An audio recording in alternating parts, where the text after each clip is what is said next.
So if you are new to using Twitch Studio, one thing you might notice while you're streaming, just streaming but not recording, is that the video clips may not save to your online version of your account.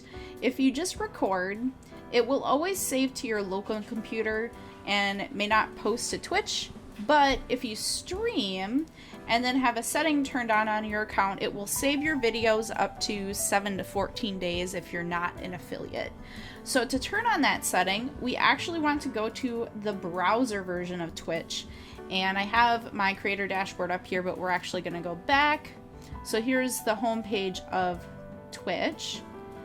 And what we're going to do is we're going to go to our profile and click on the creator dashboard. This is the section where you can control how all of your videos are recorded or different settings for your videos, different tools.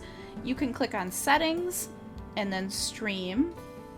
And the two switches you want to turn on here are actually both of these, the store pass broadcast and always publish VODs. And I think in the instructions it says to just make sure this is checked, but I would actually turn on both of these just to be on the safe spot.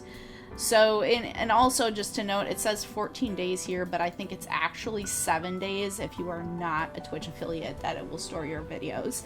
But once you actually record them and they are in Twitch, you can download them and keep them if you want to hang on to them, upload them to YouTube if you're not a Twitch affiliate. So there's different ways that you can use it.